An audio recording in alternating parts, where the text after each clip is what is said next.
So the lie began from the very beginning of time, right? And I can ask you one question right now. What does history tell us here about Africa? Who discovered Africa? If you write right now on Google who discovered Africa, you find out that is one white man that he came and discovered Africa. And you can ask yourself that how can you discover a place that already exists? How can you discover a place that people already live in that place? It is impossible, but that's what the history tells us. That's what people believe about Africa, that it was discovered by a white man. This guy, he came, and then he went back, he gave a report, and then the next we know is colonialism, because those guys, they sat somewhere to divide Africa like a piece of cake, because they discovered it, they own it, it belonged to them. But that is us. We discovered, we're the first people to know. And today you have a lot of people around the world that they think that Africa was discovered by them.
Here we are again. Good evening, good morning, according from where you are in the world. Welcome to SWAHILI Nation One Africa, the biggest African, Pan-African YouTube channel, means for African, Pan-Africans that are fighting for a better Africa, and also for all friends of Africa. Tonight, we're going to have a very special session because we have a special guest. I will introduce him and you will be very happy from this session this evening. But first of all, I'd like to thank God for giving me again this opportunity for being here and sharing this message with all of you. I'm praying for us to get guided by Him, inspired and strengthened in our mission, which is liberating Africa from chains that are stopping our development. And so I'm very happy to be here again with Brother Mika, traveling all over the world, but he has done his best to be among us tonight. This evening, we're going to do something special. I think you all know about the situation in Ghana and Ivory Coast concerning this cocoa trade. These two countries are actually the biggest producers of cocoa beans in the whole world. Almost 70% of the cocoa beans are coming from those two countries in West Africa. And it's not only about the volume of the cocoa beans, it's also about the quality. We produce the best quality of cocoa in the whole world. But then there is a situation going on for very long already. Our farmers, our cocoa farmers, are facing extreme poverty, while the chocolate made from the cocoa beans is a multi-billion business outside of Africa. So this has been a challenge for a very long time already. Different governments in Ghana have tried to fix this issue. You always see NGOs all over the world trying to fight against child labor, gender inequality, all issues that are related to, that can be linked to extreme poverty among African cocoa farmers. Recently, I think a month ago, the government of Ghana and Ivory Coast came together, and they have decided to increase the price of the cocoa beans, so the raw materials that has been used to produce chocolate. So this evening we're going to talk about this trade strategy. I have already presented you a few weeks ago. We are on this channel to talk about EqualTrade Certification, which is a different approach when it comes to trading African raw materials. And I have invited my brother 940 Prince Will Ghana from Ghana. He's a very known Ghanaian. He's an influencer. He's going to introduce himself for you to get to know him. And for him also, this is the first time for him to be on Swahili Nation. Like I said, this is one of the biggest, or even the biggest YouTube channel, Pan-African YouTube channel, to promote a new Africa. So I would like to start by asking my brother 940 to introduce himself before we start this program on the trade strategy adopted by the government of Ghana. So please, brother, introduce yourself and then we can start. You look good, by the way. Thank you for being here. You are muted. Yeah, thank you. Thank you. I'm glad to be here. I'm glad to be here. Thank you so much. Thank you. Yes. Thank you. I hope you can hear me. I hope it's clear now. Yeah, we can hear you very good. Very clear. Yeah. Well, I'm really glad to be here on one of the biggest Pan-African platform, and it's quite amazing. We're going to have a great time, and some of it will be exciting, some of it will be sad, but at the end of it, we just want to have an amazing discussion where we can all learn, and then we can take Africa forward. My name is J40 Prince with Ghana, but I want to correct something. I speak a lot about cocoa, but I'm not actually from Ghana. I'm from Cameroon. Cameroon is the third biggest producer of cocoa, so I advocate a lot, and sometimes people think I'm in everywhere. Because sometimes they introduce me as I'm in Côte d'Ivoire because I speak about Africa a lot. It's always about Africa. It's always about cocoa. It's about fair trade. It's about so many different things that I advocate for. I'm not for it. I've never been for it. So I always talk about different things in Africa. Yeah, I'm the founder of Sustain Africa, a non-governmental organization based in Cameroon, and we train farmers on sustainable agriculture and also try to source markets for them. We are also involved in agricultural consultancy because what we realize is we need to take farming in Africa to the next level in terms of agribusiness marketing. How do they market? It should not be things that they have to rely like what our forefathers did. Now things are changing. So we do agricultural consulting. We develop farms for plants from the diaspora, Cameroon, Nigeria, different areas. So I'm also an advocate. I think we talk about climate advocates, but I think that we should give another term, agricultural advocate, because we need presently we are at the time where we need to create another term for it, because advocate a lot about agriculture, the introduction of youth in agriculture, women in agriculture, and also Africa having its fair share. I'm a public speaker, and yeah, just different things, But most importantly, I'm an African, and I love Africa. Yes. That's amazing, and that's the reason why a few months ago I've already approached you to present you this concept of equal trade and ask you to collaborate, because like I told you in my first emails, we need to come together. all brilliant spirit of Africa need to come together. If we want to take Africa to the next level, actually the level where Africa belongs to be, we need to do it together. And thank you very much for being here. And it's also maybe because of your name. It's a Ghana, I think. Yeah. Yeah, I understand. I get it. I get it. Ghanaian and Cameroonian.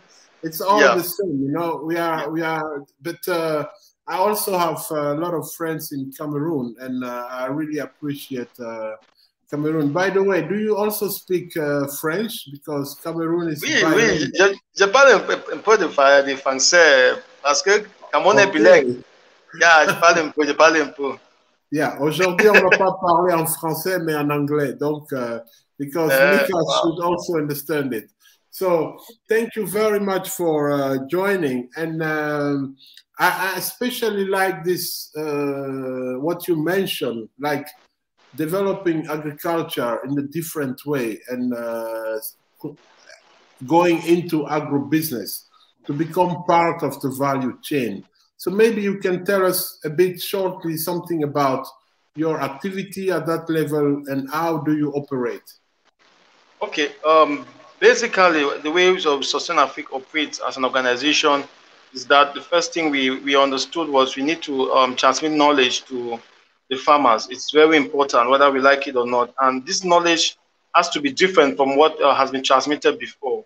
It's been I think 20 years of industrialization, everywhere industrialization. So we felt like it's important that we bring sustainability, the sustainability message, because it's not just about farming. We have to farm in a more sustainable way, and not just farming in a more sustainable way. We also have to look at the market, because like this discussion we're about to have, we cannot talk of sustainability when we can't have fair trade, because then when we talk of sustainability, you want to do farming over and over and over and over again. You want to be able to be there in the game. You want to conserve the soil. How do you conserve the soil when what you put in is not what you get out of it, which means you're wasting a lot of money. So that is why we came up with sustainability, and now we train farmers a lot on how to farm using what they can get, just the things, just to make it African, because we need to go back to the indigenous way of farming. How did our parents succeed to feed, I mean, hundreds and thousands of people then, and why are all these things changing? What is happening? So we try to look at even local-based markets. How can we source market locally? How can people sell within and still make a lot out of it? We also try to look at adding value addition. Yes. We have a cassava transformation project which we're running right now, where we're transforming cassava to flour. We try to reduce the dependency farmers have on wheat flour from Ukraine. So we are looking at local-based solutions. How can we have professionals in agriculture who can do consultancy, real consultancy? Okay, let's say you're in the diaspora, you want to invest in Cameroon, you want to invest in Ghana. How can you stay in the diaspora, make money, but still be able to do what invest back in Africa? So we needed to create a consulting arm that would be both reliable and also effective in terms of delivering its services. Now, in the cocoa sector, I grew up in the cocoa family, and what we have been trying to do in the cocoa sector is just trying to raise awareness, because there is really a gap between, because farmers don't really know what is happening. They don't know what is happening out there. They don't know in international market, what is happening, what is changing. So they are constantly being exploited. So I grew up in the cocoa home. I mean, I think like 4 years back, I was in the village trying to harvest cocoa and all of that. So I can tell you firsthand challenge in which they are facing, and with education too, I've been able to widen my horizon to be able to learn more. And so that's basically what we've been doing, like a lot of different things. We just want to just be able to bring sustainable solutions back home, as well in the agricultural sector in Cameroon. So that's what we've been doing for a while now. Yeah, that's very important, because like you said, in Africa, we also have sustainable solution when it comes to agriculture. So, and now we are copying what's happening outside of Africa, and it's not always benefiting African farmers. So I really like this. And listening to you, I get something in my mind. Are you actively involving the youth in this process of change of agriculture? Yeah, absolutely. First of all, my organization is a youth-led organization. So, I mean, the youths are number one. They are number one. I mean, they are my friends. I mentor youths. Like I have almost 100 youths I've mentored so far in agriculture. Some are still undergoing my mentorship, particularly those that are still in school. So they're still undergoing mentorship, because what I want to do is I want to see a generation of young people that are properly branded, generation of young people that understands how the professional world works, because that's a problem too we have in Africa. You can basically count professionals in the agricultural sector, whether you're a consultant, you're a technician, be able to deliver. So I'm mentoring a lot of young students that are still in school, most of them are still in school. And also in terms of youth, bringing them along, we've done a lot of different trainings. We've done a lot of trainings. Like I said, most of the times we just want to be able to, first of all, give knowledge, because it's to us as a youth organization, it's easier to pass out knowledge. It's easier because we have people in my team that are agriculturally based. It means they went to school, they did agriculture, and they have this knowledge. So most of them, they volunteer, some of them are staffs and all of that. So we want to be able to share this. And we've done a lot of trainings to the youth, be it on snow farming, be it on plantain propagation, be it on flower transformation, agripreneurship, entrepreneurship, and all of that. The last time I had a webinar where I taught some young, I mean, it was predominantly young people, actually from India, and it was amazing where I had to present on agripreneurship, and it was quite amazing. It followed up, and it was doing great. The main aim here is farmers now. If we don't carry the youths along, then there is something we are missing. Because the average age of a farmer is 55 years. Some news even report 60 years, which means the farming population is the old population. So the youth must be able to see farming as being lucrative to get in. So that is the knowledge we've been trying to transmit. And how can we do this? Like I said, when we mentor young people, like what I'm doing, and then they're able to dress well, they're able to present themselves well, they're able to farm in a more professional way and make money out of it, it's going to attract even more young people to see that agriculture is not just even about just farming. You can do so many things within the field, so many different things. So it's been amazing, particularly working with the youth, because I'm a youth too. That's very important to make agriculture attractive for young African, and especially what you're saying. There are a lot of things around agriculture, because the old image people have from agriculture in Africa, it's like this old farmer suffering, going to the farm all alone, working all day and then coming back. So there are a lot of knowledge that can be linked to agriculture. So ICT, energy, water management, marketing. So around a farm, actually, you can create a lot of different jobs, which are related to agriculture, but also to the market and the whole value chain. When you have an approach like that, focusing on the whole value chain. So myself, I believe agriculture could be one of the biggest source of creation of jobs, of employment for the youth in Africa. But we will definitely need people like you trying to involve them, get them involved directly, and make agriculture more attractive for them. Great. Another thing I'm curious about, your Pan-Africanism. How can you define that? You consider yourself as a Pan-African, and we are now on the biggest Pan-African YouTube channel. So tell our brothers, how can they understand that you are a Pan-African? Okay.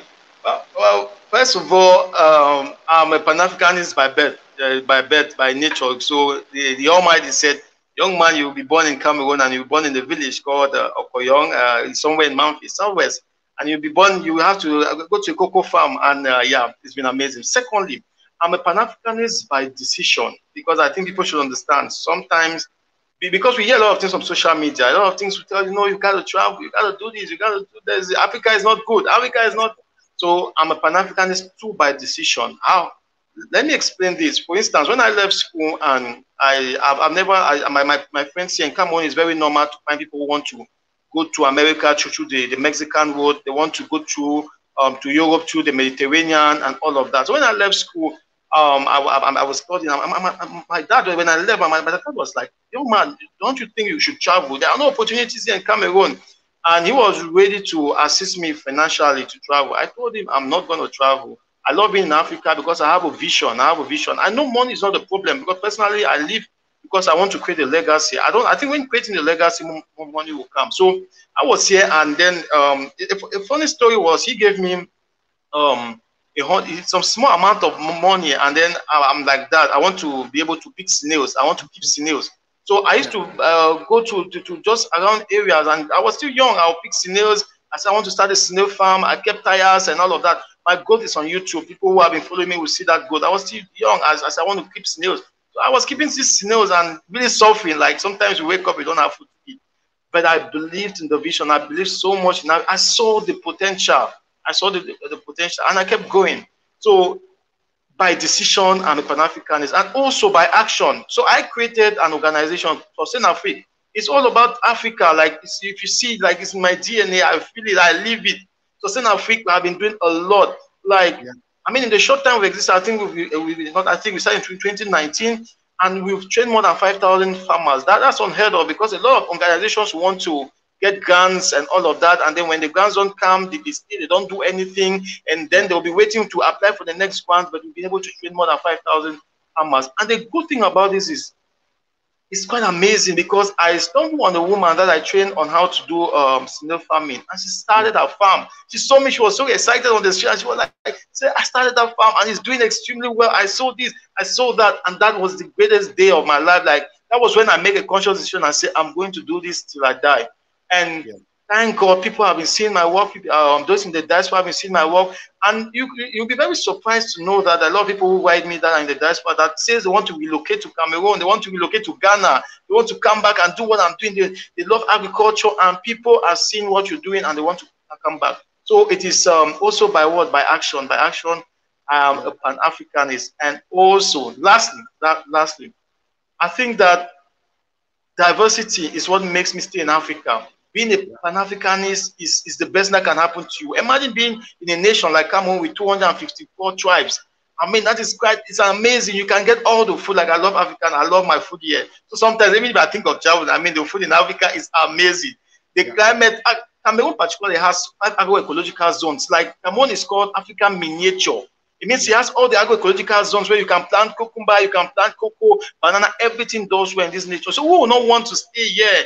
I mean, even if I don't love Africa, I should love Cameroon. So, I mean, it's amazing. It's amazing. And I just want to hope, I hope everyone watching here is a Pan-Africanist, because, we are one, we are brothers. You can be sure of that. We are all Pan-Africanists, and our friends also. So you can be sure of that. By the way, I'm trying to connect with Richard, because I have invited him. He's from Ghana, also teaching at Cape Coast University. Now he has also started this one company, and is also very involved into agriculture. So I think he has a few issues of connection. But thank you very much. Now we are getting more, image who you are and why you call yourself Pan-Africanist, and I believe you are one, and that's also the reason why I've approached you. When I read about you, I was like, whoa, let me call my brother and get in touch with him and start collaborating. And I also really appreciate the way you approach this development issue of Africa. It's very practical. So it's not only talking about theories and talking about problems, but trying to solve things, using opportunities you have in Africa. So I really appreciate what you are doing. Before starting, because I'm just waiting a bit, if Richard joins us, then we can, otherwise we just can move to the situation now, the issue we want to raise this evening. So maybe you can tell us a bit about your view on cocoa farming. I know in Africa we have Ghana, Ivory Coast, Nigeria, Cameroon. You guys are the biggest producer of cocoa. Proudly biggest producers. Proudly. Yes. And you know enough about how these farmers are living.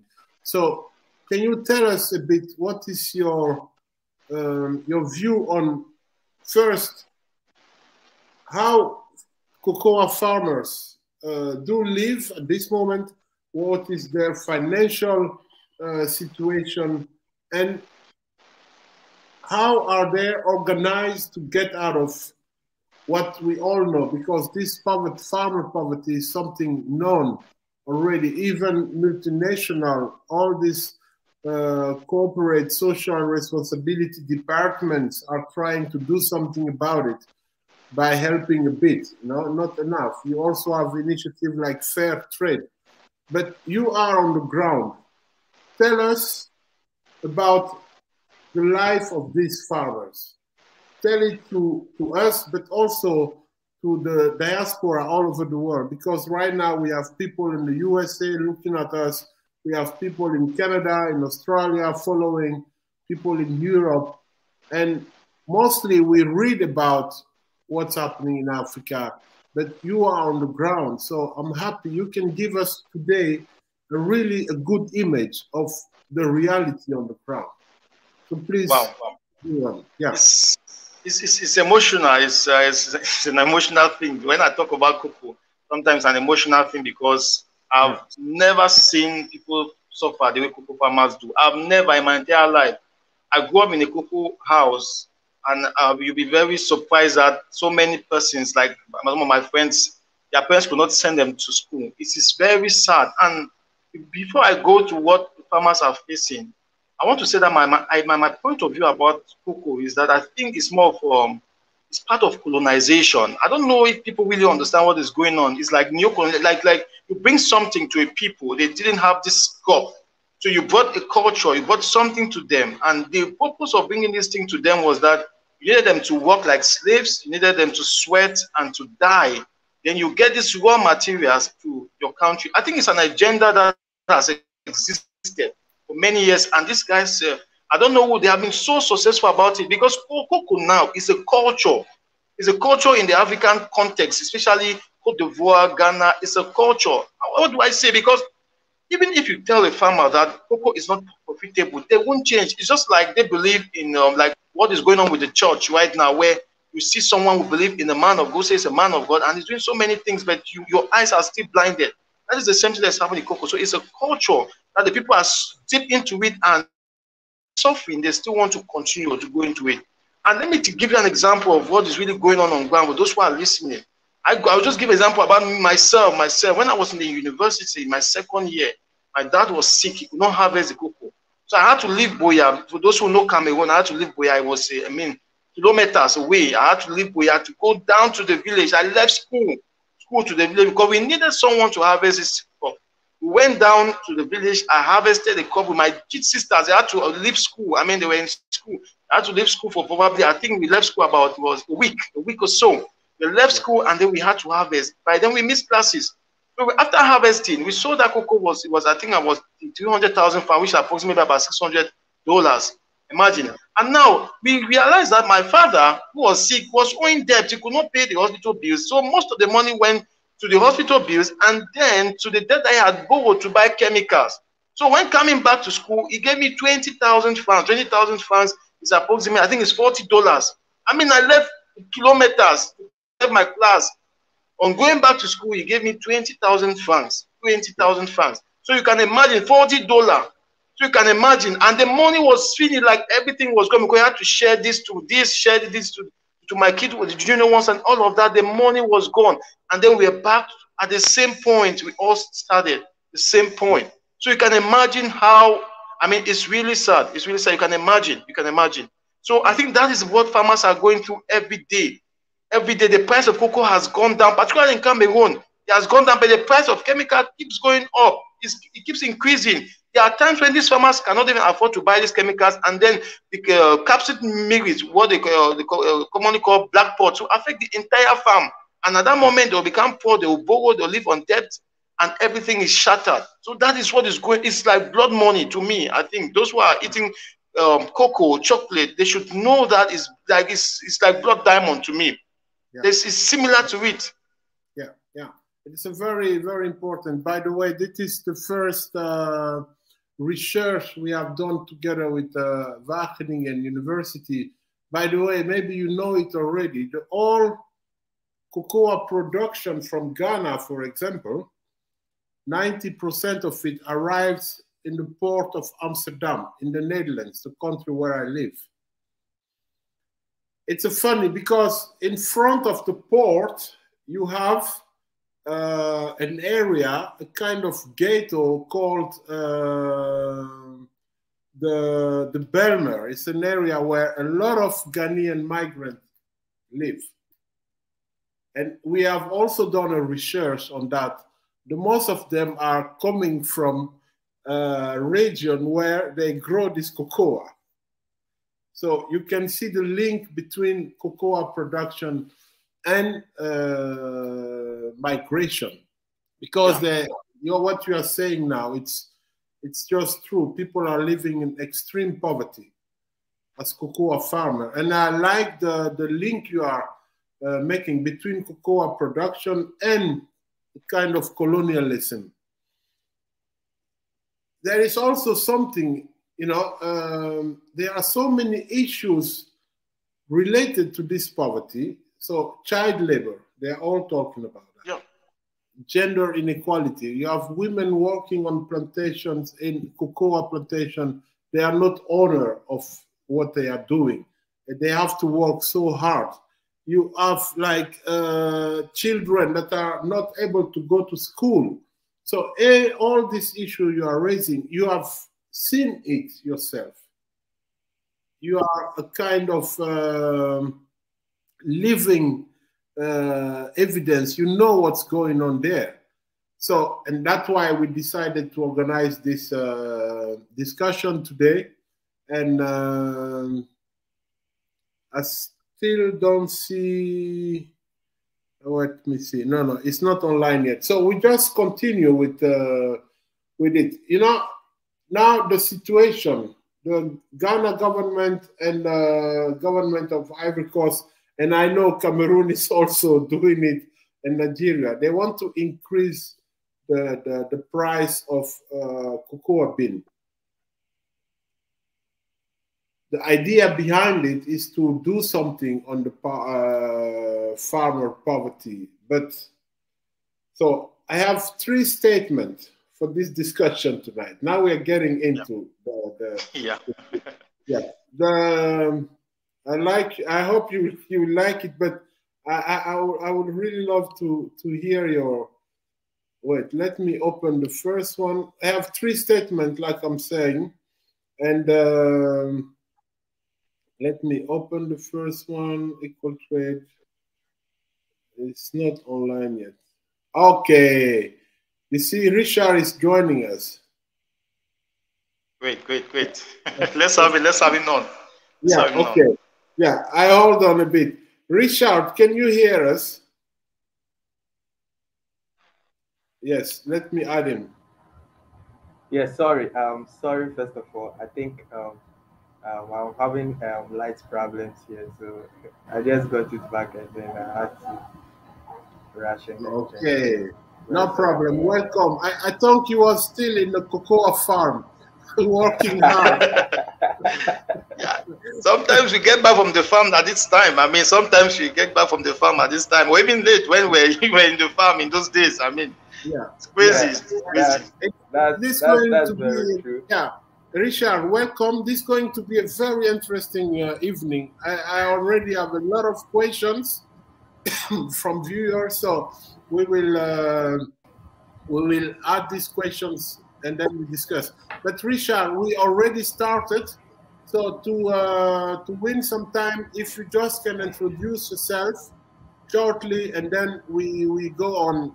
The first question will be then for you, because you are in Ghana. Where are you at this moment? Cape Coast or somewhere else? Currently, I had to come to Accra to do some stuff here, so I'll be in Accra for a while, and then I'll return back to Cape Coast hopefully Sunday. Yeah.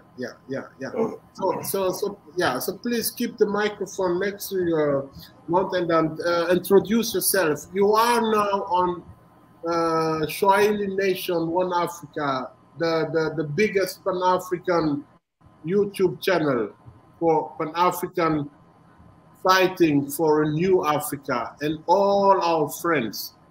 So we have a huge audience all over the world, in Africa, in the diaspora, outside of Africa. So please let them know who is Richard Zotor. Yeah, thank you very much. So my name is Richard Zotor. It's interesting because I am that kind of person who loves to see farmers smile. Mostly I am in the farm, and then currently I got introduced to this blockchain technology. So I'm currently working on how we can be able to help farmers benefit from this blockchain technology, and then how they can also leverage on it to be able to develop their products, and also importantly get funding, because we the farmers, we in Africa especially, we really need the funds. We need the money so that our kids can smile, our students, our workers can also smile, and then our country can also make their profit. So Richard is just a direct person who is just enthusiastic about farmers smiling. Let me just put it that way. Very good. And tell us shortly also about your work in education at the University of Cape Coast. What have you done there? And because that's how we have met, you know? Yes. So I think I would have to start with our project, what my project that I did first, and then when I was there, what are some of the stuff that we did to help our farmers. So first of all, we introduced during my project, we introduced farmers to how they can be able to use social media to be able to advertise their produce, and also leverage on that to make some profit for them. Actually, our initiative was really great, because after we were done, we could see that farmers leveraged on it, and then they were also making some profit from it. And then I think after that, we also tried to I helped one of the professors. He wanted to see how farmers can be able to get in touch with input suppliers easily without them necessarily going there. Maybe through, so the idea was through an app, where if you need a tractor, you could just go to the app through your cooperative personnel. You could just go to the app and then request for a tractor, or you could just go to the app and then request for, hey, I need 10,000 bags of seeds. Can you supply me? And then the interesting thing about the app is that it gives you the opportunity to select from different suppliers. So if you think this supplier is really close to you, and then you can be able to get your supply from there, you could just request, and then the supplier will be able to provide you your input. Then you can be able to use it as well. So currently, that's what we are still working around to see how we will help our farmers as well. Great. I think this is a good combination. 940 and Richard, you are all working, and the youth, the young generation of Africans trying to support and innovate agriculture. So that's very good. So Richard, this is all recorded. So tomorrow you can listen to 940 works. But from today, I really like us to stay connected, because it's very important. And one last question for you, Richard, because we are going to focus on the cocoa trade concerning Ghana, Ivory Coast, but I know also 940 is from Cameroon, and Cameroon is also one of the big producers together with Nigeria. So what is the situation of Ghanaian farmer? If you can summarize financially, the workload, what are they doing, the way they are producing, because you have been very close to them also. So maybe you can summarize a bit before we start discussing the topic of this evening. Yes, thank you. I think the farmers have been happy about the increments in the in the prices at which the government buys their cocoa, but that was initially. But currently, they are not happy because of the dollar CD rate fluctuation. It's really affecting them. So we are also seeing, I think our Bank of Ghana, they are putting up initiatives in to see how they can be able to curtail and stabilize our Ghana dollar CD rate, and then uh, the farmers can also benefit from it.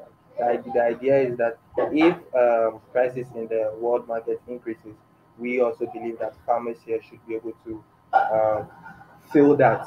So, for example, if there is a 10% increment, the farmers should be able to fill that because, as you already know, cocoa is one of the greatest revenue generation for our country. And then, if farmers feel that, it also gives them that zeal to be able to produce more.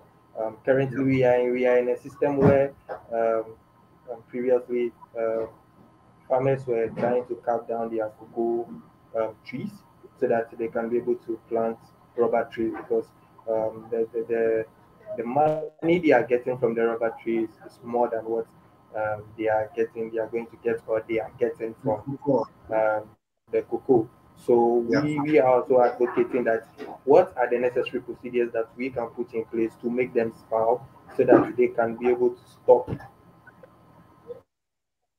cutting down their trees. And then I think I don't know, but if you've heard, there have been the current talks about galamsey operation here in Ghana. It has been very rampant.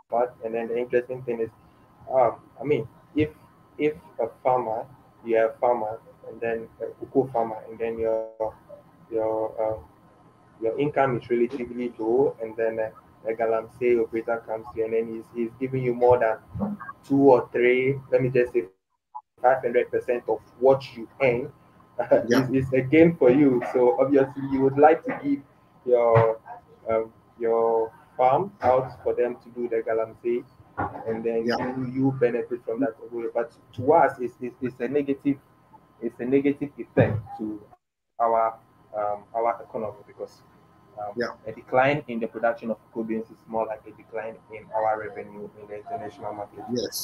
And then so we also have to put on great initiatives that would help them be able to stop that, and then also concentrate on producing more cocoa so that we can also benefit from it as well. So very good. And so something else, we're talking about awareness. And the question is for both of you, are the African farmers, now we're talking about cocoa, but it concerns all agricultural products from Africa involved in the international trade. Are our farmers aware of the fact that they have the most important element in the whole value chain? Yes, farmers are really important when with regards to the value chain. I mean, they are the producers, and I mean, without them, we wouldn't have the those people converting it into finished goods and other stuff like that. So it's very important. Like they are the main reason why we have our chocolate. They are the main reason why we have our cocoa drink. So they are very very important to the value chain. But the question is, are the farmers themselves aware of this fact? Some would say, in a way, some of them know that they are very important. I think that's why they are also leveraging on the fact that, I mean, if you are not willing to give them that increment, why wouldn't they opt for other options that would give them an increment? And then so some do understand, and then some they just have the passion for producing cocoa because it has been a generational thing, and then they would like to continue about that. So it's a two-way scenario here. So there is still a lot to do at that level because it will be very important for them to understand. So 940, what do you think about? Are cocoa farmers, because we're talking about that, are they full aware of the fact that they have the most important element in the whole value chain? I don't think so. I don't think so. Because basically, if we are looking at the average age of the farmer, you realize that the average age, like I said, is 55, 50, 55, 60 years, depending on who is reporting. Yeah. So what happens is with that age, there's always that lack of innovation. There's always that lack of they lack that will to get new knowledge. In agricultural extension, they are called laggards, which means there are a lot of things that you could tell them, but they will still it's difficult to even accept. Now, when you start explaining to them that they have a key role to play, they are the most important, because without them, we wouldn't have the chocolate and all of that. Most of them don't even want to listen, you know. So that is where the real issue is, because they don't, farmers first naturally, but African farmers don't value the profession itself. Most of them don't value it. Our mothers, they just do it because, like I said, it's agriculture. Okay, I have a cocoa farm, I will sell, and then, yeah, anything I get out of it, I send my kids to school and all of that. Now, we understand that as young people, we are growing up, right? There's that that aspect of innovation, that ambition. We are ambitious. We want to go. We want to do this. We want to do that. So if young people were more engaged in cocoa farming, they will start thinking different. The thought process will be different. So I think that awareness is not. They don't really have that real awareness. To me. So there is still a lot to do at that level, and we will need, and that's also the reason why I will need collaboration with you guys, because we need to find ways to get them aware of this fact. They are the most important in the value chain. If we want to bring any change in the value chain, it should start by them, because when they will understand. I remember I had a friend of mine, a Dutch student. She went to Ivory Coast for to film this, to make a kind of video on how cocoa farmers were living, and it was about living incomes. So she was asking questions to farmers, and one of the questions was like, okay, do you know what Europe is doing with the cocoa beans? And most of farmers were thinking that Europeans were using cocoa bean to produce beer. They even didn't know about chocolate. Wow. You know? Yeah, so it was very funny to. So there is a lot to do at that level, and I see that Richard he still has issues with the connection. But you are still online, 940, right? Yeah. Okay. Okay. Great. So yeah, let's go on then. The situation we are going to debate on. I want to have a reflection on. On one part, you have the African governments, in this case Ghana and Ivory Coast. They came together and they decide to increase the price of the cocoa bean. That's fine. But from our side, we are working on a new concept called EqualTrade Certification, which is a different approach. So I want us to debate on that today and to compare both approaches and then see what benefits more African farmers. What benefit them most? Is it increasing the price of the raw material, or is it by changing the system of trade itself? And I will explain a bit more when we'll come to that. But my first statement of this evening, and I hope Richard will come back. Let me show you the first statement. It's taking some time because my best technician is not available today, so I have to do it myself. Like open, present. Okay, it's still not coming. But I just can, okay. If I say increasing the price of the raw material, in this case, the cocoa bean will not benefit the farmers. In this case, Ghanaian farmers, Cameroonian farmers, or farmers in Ivory Coast. What do you say about that? Well, I would love, since it's a debate, I would love to be able to speak on what my opinions and be able to defend some of them and the other side, because I also think that the advantages in fair trade and understand where we are heading to. But what I would say is, I don't want to be straightforward because it depends indirectly. Okay, let me say no. Let me say it won't affect the farmers. Let me explain how, and then I would explain why it will affect the farmers. To me, can you hear me? Yeah, I can hear you very good. Now, no, because the direct increase in the price of cocoa does not directly affect the livelihood of the income of the farmers. Let me explain. Now, what happens is the challenge farmers have is not because sometimes the price is not good enough. Sometimes the major challenge they have is that they don't sell directly to the main buyers. For instance, the main companies. Now they sell to middlemen. For instance, in Cameroon, we have a company called Teka. Teka sends its agents. Now with these agents, they give them a lot of money and say, okay, you have 5 million, 10 million, go to these communities and buy. Now, when they come to these communities, they buy based on their own prices. Like if they say, okay, I'm buying from you like this, you see. So it becomes different. Secondly, the system they use is that they borrow money to some of these farmers, in short, almost all the farmers, and keep them indebted. Because normally the farmers need chemicals, they need fertilizers, they need all of that, they need all these pesticides to be able to spray their farms. So these people come in and say, okay, I'll borrow you this money, but you have to make sure that you sell to me. Now, after borrowing the money, you spray your farm and do everything, you have no choice than to sell to them. And now they are going to determine the price and also use a scale, a measuring scale. That probably some of them are mostly manipulated.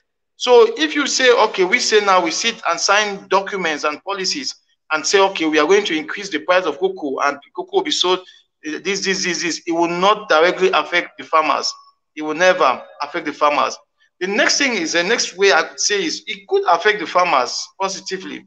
That is only in situations where first of all we raise awareness. There's that organization, because the problem with Africa is we bring policies, very good policies on paper. The problem is always the implementation. So if we are saying that we are going to increase the price of cocoa, then there should be a system in place that works, which means the farmers will have a place where they can report to. They can have somebody to report to. We can have people that will go to the field and be able to ascertain and make sure that these things are taking place in the field and the impact is being felt by the farmer. Yeah. Very, very clear point of view. And then the question is why the government is still trying this way, and why are they bringing it as the solution to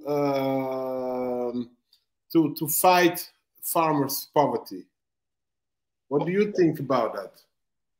The thing is pressure. You know, the government has been in the point where it's been decades, like people have been advocating for these things. And they think that doing this will show good faith. And one of the things we should know about them is some of these things too are political. It's the end of the year and different elections are coming up, different things are coming up. People want to bring policies, they want to bring things that they think that will sound good on paper, but in reality, it may not really affect the farmers. The next thing is the governments, some of them don't work with real experts in the field, because we have a system in Africa where it's not about meritocracy. It's sometimes nepotism, tribalism, where some, especially at the level of leadership, Africa is an amazing country. At the level of leadership, you find people that are incompetent, who say they call themselves analysts and they work with the government institutions. The next thing is, in terms of extension, we should be able to have an approach that is bottom top approach. But most of the things we found on ground is top-bottom approach. You sit somewhere, you're a minister, you think you're intelligent, you are the governor or whatever, you just decide and say, okay, we are going to increase it by 21% because farmers have cried a lot. A lot of them have been crying. But we need to go to the field and really understand, okay, yes, they need an increment in price for their product, but how can we make this to be more sustainable? And how can we make this to affect everyone? So I think sometimes it's just having they have the right idea sometimes, but the wrong approach to me. Yeah, and I remember indeed what you're saying now, because this is not the first time the government in Ghana and in Ivory Coast are talking about increasing the price of the cocoa beans. And it's kind of coincidence, but every time it's happened, it's very next or close to the elections. So it's a kind of promise. Oh, we're going to increase the price, and then we are fighting for you. And then at the end, people get enthusiastic and they vote for them, and then the whole system starts again and again. So I think you have the right analysis, and I'm really convinced that we should collaborate more. But that is the first step. Yeah, wow. Really. Yeah, and there is a very interesting question here related to what we are talking about now. Maybe you have an answer for this question. Is there a regulating body in local regional cocoa markets? And if so, is it a government body? For example, Ghana or Cameroon. Okay. Yeah, with Ghana, I mean, I don't know much about whether there is a regulating body, but I don't think there's any. And if there's any, it's not effective. Like I said, Africa, we have the best policies. I don't think there's any continent that has policies as we do. The problem is always about implementation. How do you implement this thing? Because we have a system where the executive arm, because this thing has a lot to do with the political system and leadership.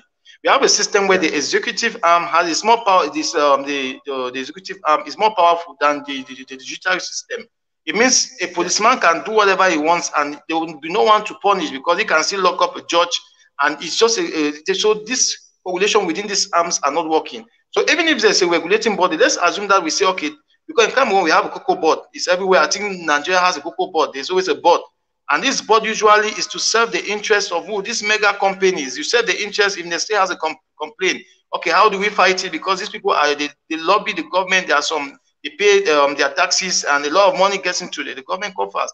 And we have companies like these big companies that export cocoa and then sell to this Belgium and all of that. These are big companies. So this board is just to regulate and keep those people with their license. They are the soul. You get to the cocoa sector, you find very few people exporting. So there's that competition is not there. But when it comes to in terms of regulating farmers, to say, okay, this is this. If you are and let's say you are buying in this community, you buy below this price, we'll find you. I've never heard of the case where the people are locked up in a cocoa because they bought at the lower price. Because they exploited farmers. I've never heard of it. If it's existing, it means it's ineffective and something has to be done about it. Okay, great answer. I hope person kids, your question is answered and very clearly. I know from this cocoa board, indeed, they are all over, and they buy the cocoa beans from farmers, and then they sell it to this big company. And sometimes, according to the same system, they get money from companies to buy the cocoa. They want cocoa. They get money from big companies to buy. So this is a very serious issue. They are regulating bodies, but they are not working in interest of African farmers. And this happened with all raw materials from Africa, actually. So we are aligned. Let's go to the second statement. Let me open it again. Yes. Okay. You know, mostly people, when you start talking about African raw materials, that is my one experience. When I start talking about the paradox of poverty in Africa related to unequal trade system, the first comment I get from the public where I'm speaking, They say, yeah, but you know what? The best thing for you guys in Africa is to process the raw materials in Africa. But then there are a lot of barriers for that. But most people are not aware of that. So that's why I have made this statement. Second statement. Processing cocoa beans into chocolate in Ghana for the world market. Let me fix it. Yeah, it's not appearing correctly now, but it's like processing cocoa beans into chocolate in Ghana for the world market, because that's what we are talking about. If we want to make enough money from what we are processing, it should be sold to the world market. If you process cocoa from Cameroon and you sell it in Douala and in Yaoundé, you will never get billions out of it. So the statement is processing cocoa beans into chocolate in Ghana, let's say in Africa, but then for the world market is utopia. So it's a kind of dream. It's even more than a dream. It's something that is not possible at this moment. What do you think about that?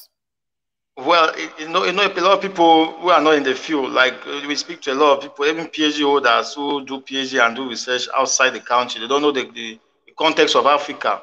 That is why sometimes people open companies in Cameroon and every other place in Africa and they fail because they want to work with big names and all. The truth about it is that Africa has issues. We have issues. There are things, underground issues that we have in Africa. First of all, it's almost impossible to produce chocolate in Africa at a massive scale. It's almost impossible. The first thing is the logistics in place, good roads, the shipping lines. We need raw materials to produce. When they produce chocolate, it's not just about cocoa. There are raw materials that we also have to import into Africa that we don't have.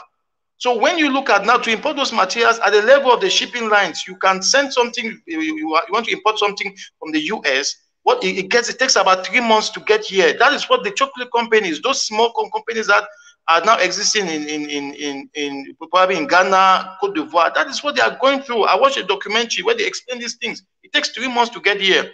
And sometimes when the climate too is not the best for you to have good bars, because I've seen some people trying to produce it locally, but it will melt because it's extremely hot. So to get that right temperature for it to be solid, package too is difficult. So we are a long way to having this processing companies and all of that.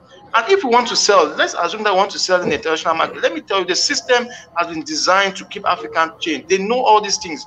And it's going to take people a lot of effort for us to come together to be able to beat the system. Let me explain why.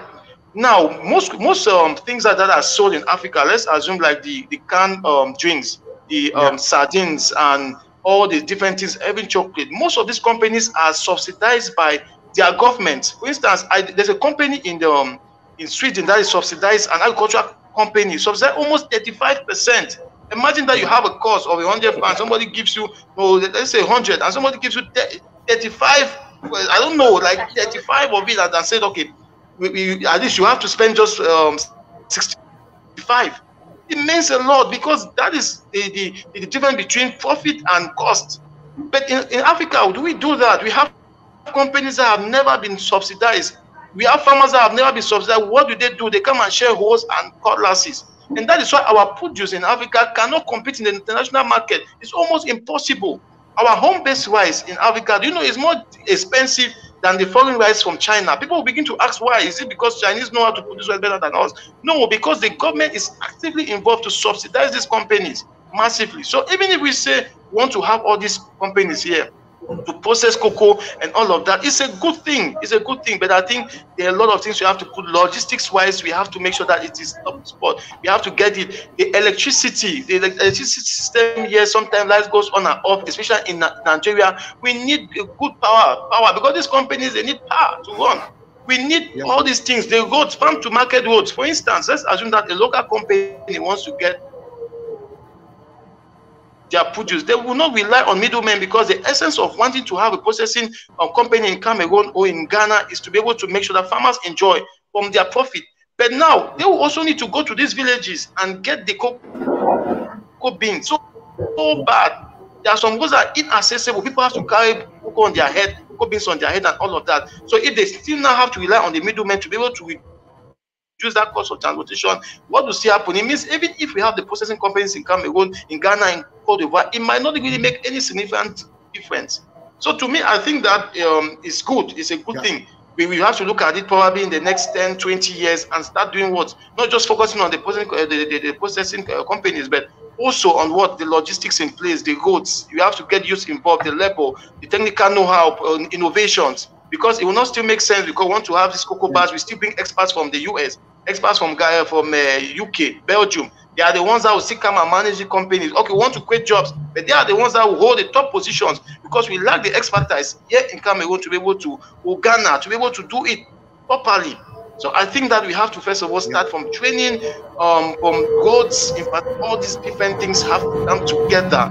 It's a complete system like that work. Okay. Thank you very much for your input. I see Richard. Richard, you are back. Yes, I am back actually.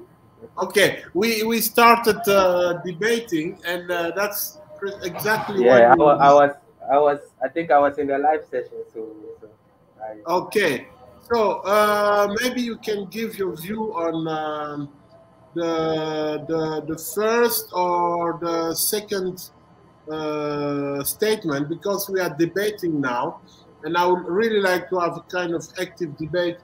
The first statement was like, let me see if I can add it so you can read it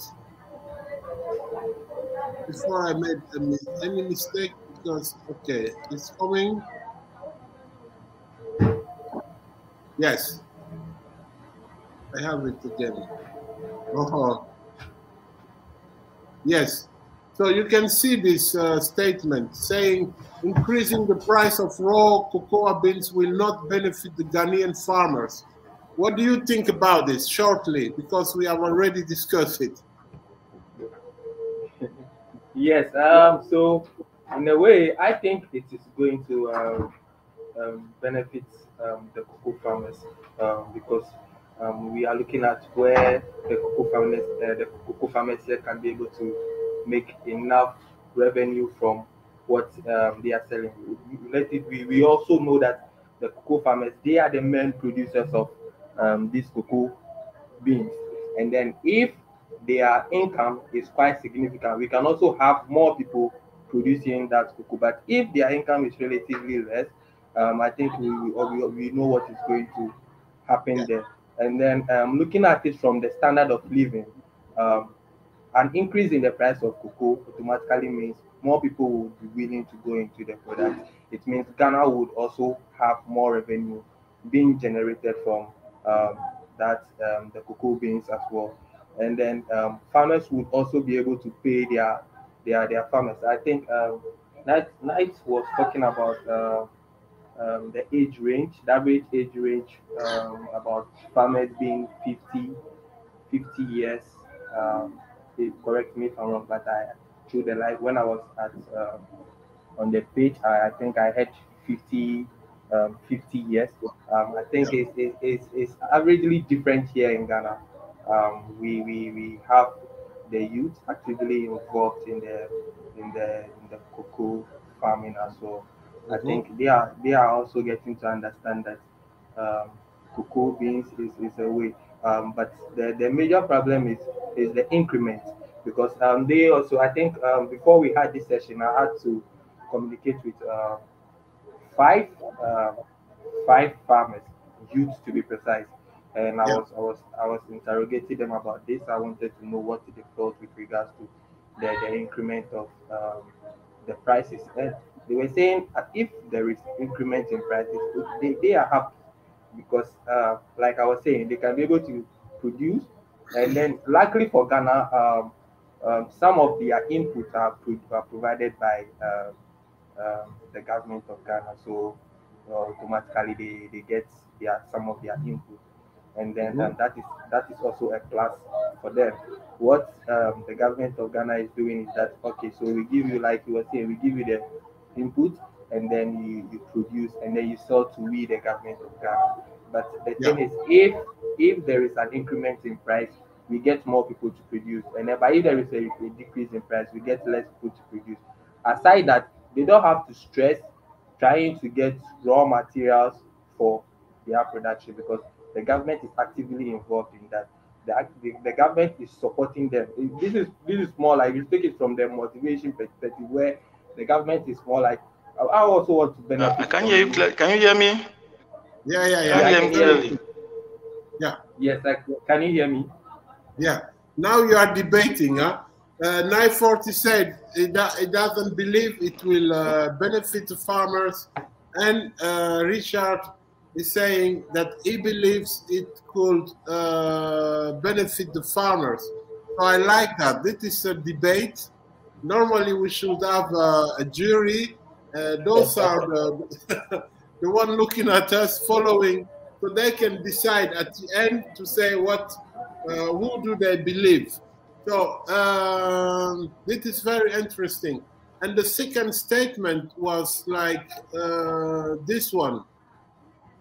And 940 has already reacted on this. So Richard, what do you think Ghana can create an industry today on short term to provide the whole world in chocolate? Is it something feasible? Yeah, it is.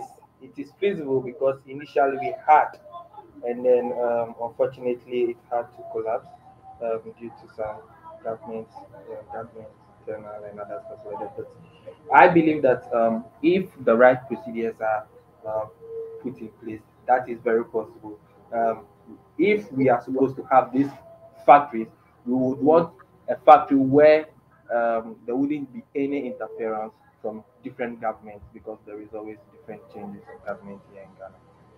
If there is no interference with the government, we can be able to have a cocoa processing company here in Ghana, owned by Ghanaians, and then it can be able to produce the cocoa. Already we have this small scale cocoa producers here in Ghana already to that, but we are also looking at the larger scale, and then the long run as well. We should be able to produce more finished cocoa product into the market. We should be able to say that, yeah, these are made in Ghana products, and then we can be also be classified as one of the major cocoa producers, or the cocoa product producers here in Africa. So for me, I am very, very optimistic. Like I know this is possible, and then with the necessary expertise, we can be able to kickstart this, and then it will be a success. Trust me, it will be a great success, and then I think other African countries can also learn from it as well. Yeah, I really like this. You are very optimistic, and 940 is realistic. So, what do you think about what Richard is saying, 940? Can you reflect on that shortly? Well, Ghana can become the biggest producer of chocolate in the world. Well, it's optimistic. It's good to be optimistic. Like I said, I'm realistic and also optimistic. Like I said, I'm giving the sector 20 years or even more, maybe 50 years for us to be able to get there. Because Africa is losing 40% of everything we produce is lost as a result of infrastructure. 40%. We are losing 40% eventually the economy because of poor infrastructure. So I think that for us to be able to be optimistic is good. Every man should be optimistic, but I think we are a long way from getting there. We can say a lot of things. People can say, no, we can do this. We produce cocoa. So let's get our factory. Let's add value. But the truth is, it goes beyond just that. There are a lot of things we need to have in place before we can achieve that. Yeah, and also when you think about the issue of investment, I know in the Netherlands here, or at world level, when you look at companies that are producing chocolate for the world market, we are talking about investment of multi-billions investments. So do we have that money now in Africa without calling for foreign investment? I think Africa has a lot of money. It all depends on the the priorities we choose to invest that money on. It depends on the kinds of investment we want to. I think Africa has a lot of money.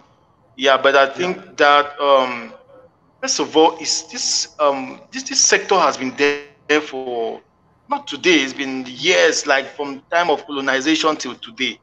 These companies to disrupt these mega companies and say, okay, Africa is going to come up with its own mega companies and start buying, and then from the farmers, and then we sell, we process and all of that. Like I said, the whole point of us having a processing of firms, companies in Cameroon, Ghana, and the West is because we need to be able to add value, which means we are saying there are two things involved. We need to add value, and we also need to make sure that as we are adding that value, we are not behaving the same way like these mega companies out there are behaving. So which means that there is something that must be in place. Why are they behaving the way they are behaving? We also have to study and understand that if we are coming and say, as Africans, we are going to have our own home-based companies to process, we have to come with something different. You have to come with something different. And it's not about the investment. Business is never about investment. You can bring $40 billion and invest in the cocoa sector, but at the end of it, the business will still crumble. So if business normally is not about whether you bring 100 billion, 40 billion, is to make sure that it's feasible. It's something you can do. But for us to invest in the cocoa sector, like I said, we must invest in other sectors. There are so many things, the health sector, the professionalization, training, and it's going to take us minimum of 20 to 50 years. That is if we are committed to do that. Yeah. That's very, very interesting, actually, debate. And I hope we'll keep on discussing on these issues. Richard, what do you say about that? We need more time before really realizing this ideal. And but I also think, now I'm going to participate also in the debate. We are talking about industrialization. So I have a question for both of you. Should Africa just copy the industrialization the way it has been done in Europe, what they call the Industrial Revolution, when you think about climate change? Is it a wise way of doing things? What do you think about that? Knight, would you like to go first? Yeah, go ahead, my brother. Go ahead, my brother. Go ahead. Yes, for me, I don't think we have to copy, but we can learn, because it also has the industrialized revolution also has its shortcomings, and then copying obviously means we would also have those shortcomings as well. But we can also learn from it, and then also put it in our perspective to make it work for us. We can't. It's more like garbage in, garbage out, but we have to take what we need as a country or as a nation, and then leverage on that to also make ours unique, and then also help us stand very well. Because like Knight was saying, for me personally, as an optimistic person, I don't mind if we would use 30 years to get a business or our cocoa industry running. For me, I believe that cocoa that industry should be there for the future generations. You get it? Obviously, we have to lay the foundation. When we lay the foundation, the continent, it goes that way. So for me, I don't mind. So if we are able to learn from Netherlands, okay, Netherlands, this is how they did this. This is what they are putting in order to produce more of the chocolate. And then these are also things we can also leverage and then use it so that we can be better in our way. It's really a plus for me. And for me, it will be very, very good. Yeah.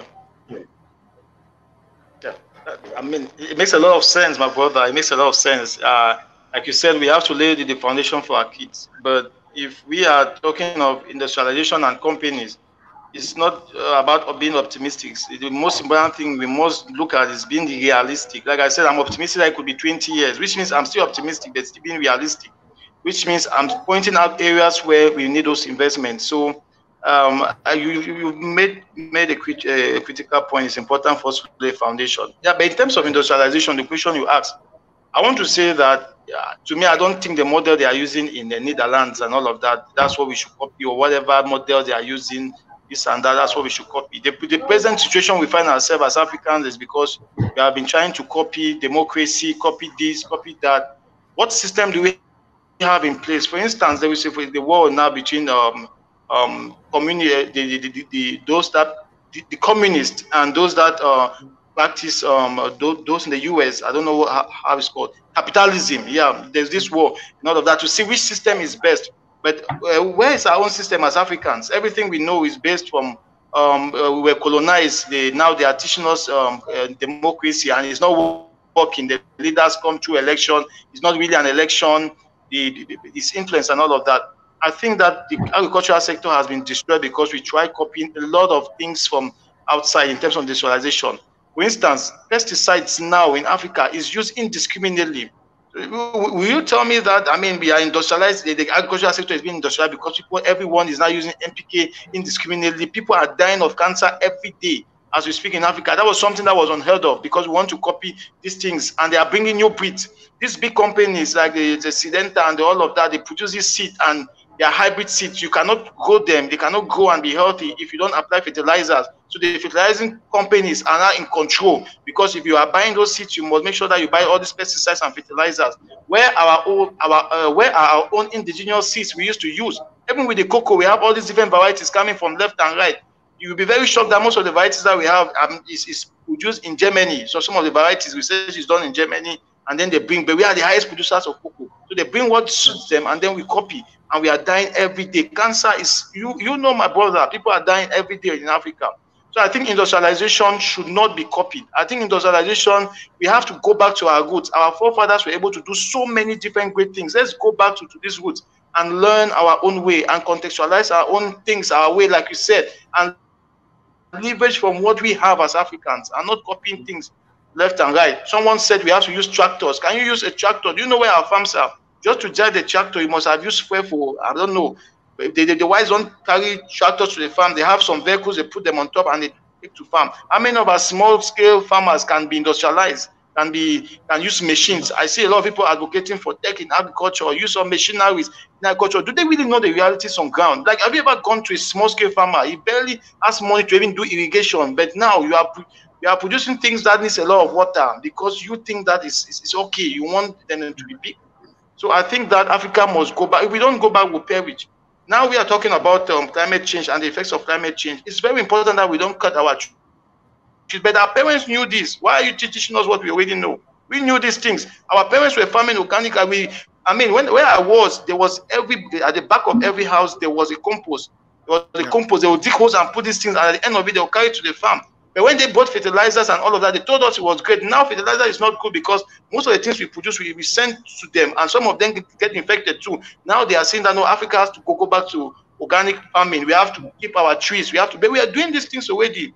The local communities then were able to hunt and hunt sustainably. That's why animals were still in Africa, even when the whites came, when the West came. We had animals in Africa, all the different species. It's just of recent that they say this one has gone. It's going extinct. This is going extinct. It was never like this. So you cannot.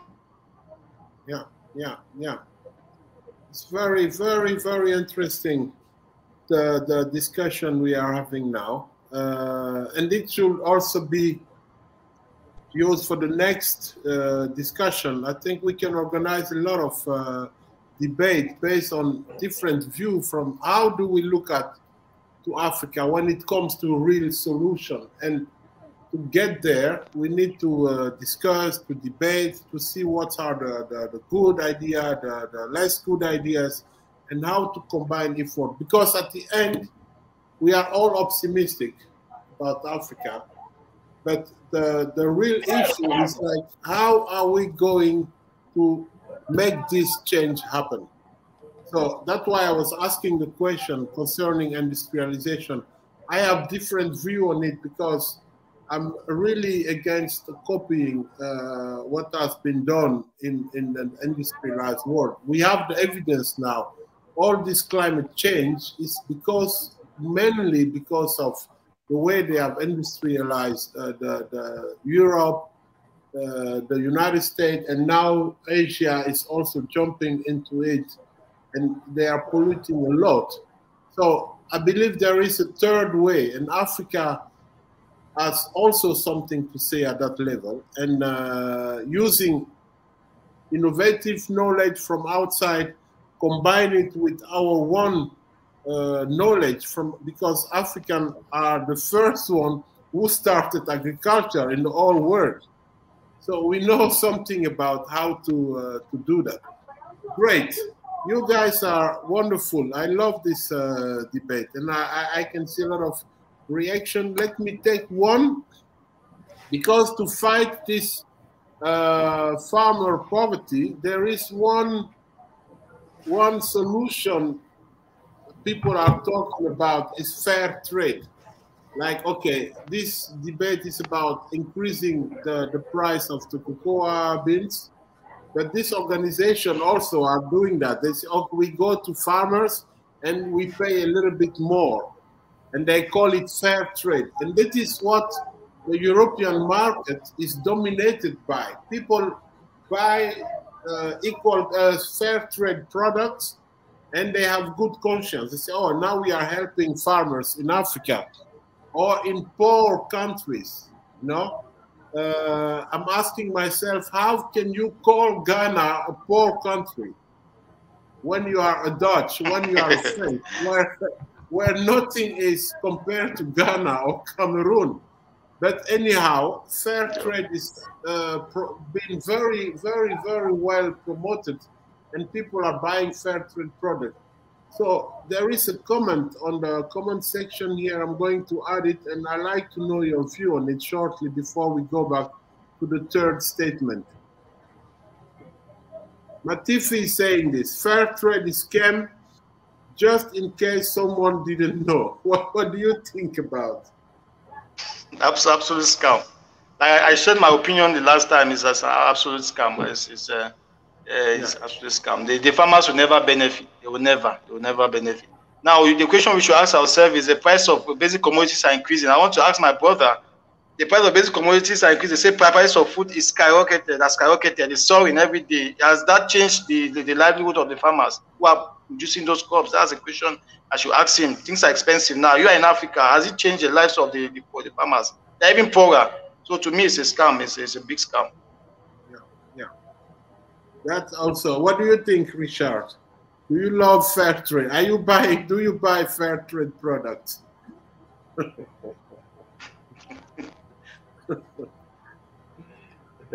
It's an interesting case. I think I would have to answer my friend first.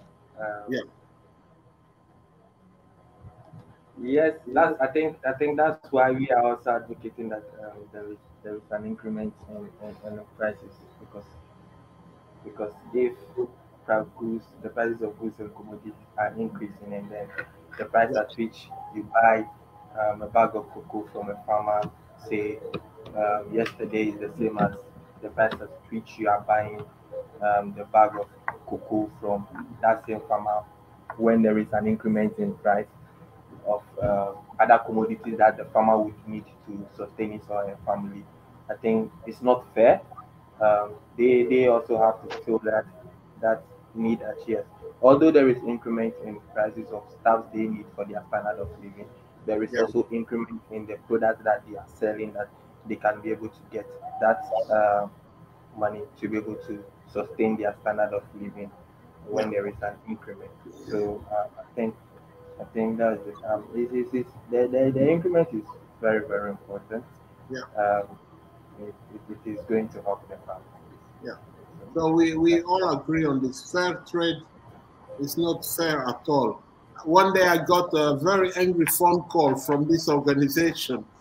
They called me and said, Max, you should stop talking about fair trade like this, because we are doing very good. We are doing our best, and what we are doing is the best solution. I told them, okay, you can sell this to people who are not African, who don't know the reality on the ground. So, but you can sell it to me. I don't like. It's just a marketing story, you know. But I just wanted to share this. And another very interesting view also. I like this comment. How extensive is the footprint in chocolate confectionaries in your local area? Can you say something about this before going to the third statement, the final one? Who want to start? So our brother in Ghana should start. We are talking about Ghana. You want industry, so tell us about what is happening there at this moment, and what is the footprint of this chocolate confectionaries, if there are any in Ghana. Yes. So I think currently our government is trying to support those small scale businesses who would want to try and convert the cocoa beans into their cocoa product, and then they have this idea where it is labeled as a made in Ghana product, to give it that zeal that people can be able to purchase those products since they believe that they are made in Ghana. I think that's one of the steps that I am really recommending our government for. And then secondly, too, we are also trying to dive into the technical aspect where, like we said, investment. I believe that we have the technical schools, and how about we also dive there, train people on how they can be able to come about with the tools and then equipment that we can be able to help us facilitate the production of our cocoa, chocolate, whatsoever here in this country. And then I think our government has also invested much in that aspect. So we have more people from the tech aspect who are now currently being innovative, trying to see how they can also help in solving this kind of situation. So we are working on it. It's a gradual process, but we are really working. Yeah, it's true. And normally it should be like more research done on this issue, and then innovate and work gradually on it. What do you think about this remark? 940. Well,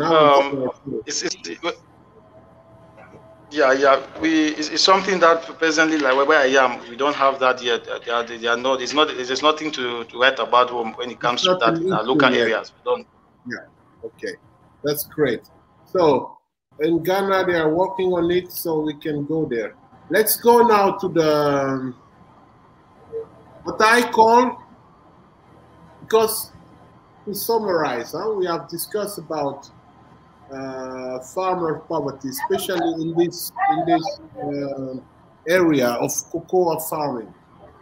We all know cocoa is the raw material for chocolate, and chocolate is a multi-billion business in the world. To give you one idea, the Netherlands, who is receiving all the cocoa beans from Ghana, is making up to $20 billion every year by processing the cocoa beans into semi-finished products. 20 billions. And at world market level, when it becomes chocolate, we're talking about more than $130 billion.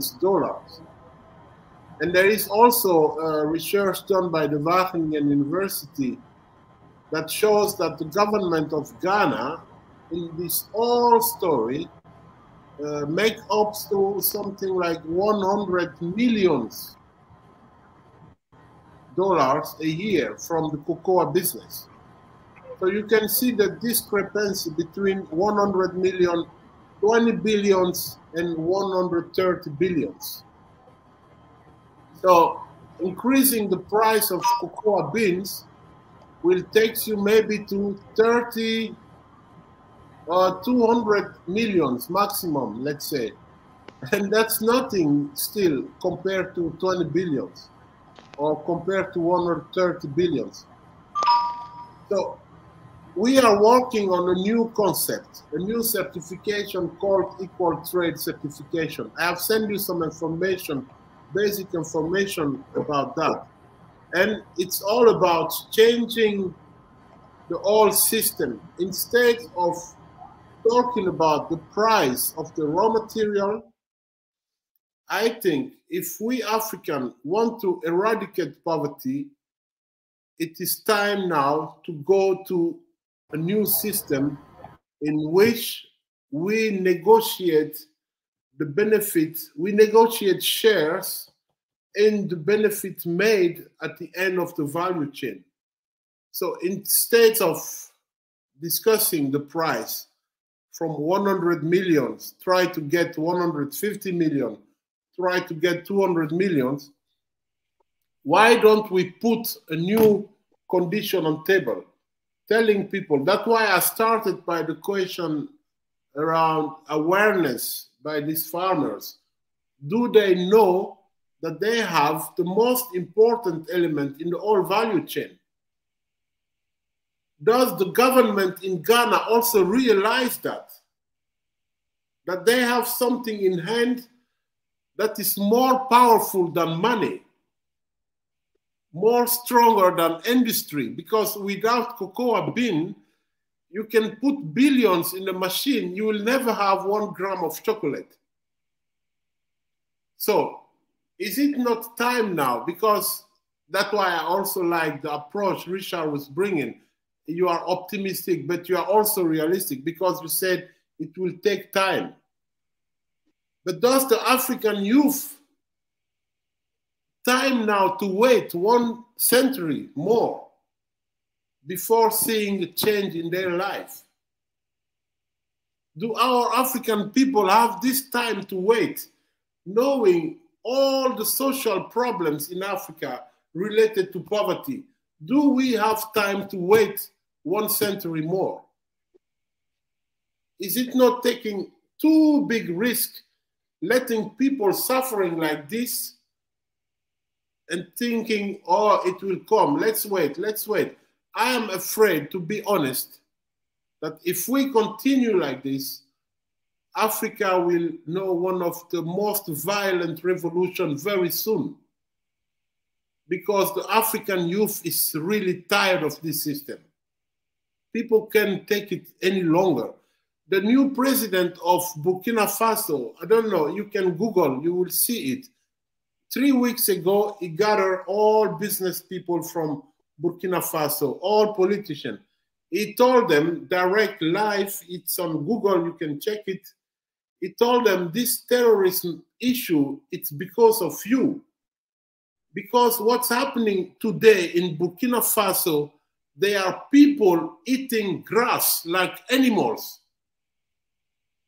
Do you think that these people will wait 100 years more before going into violence?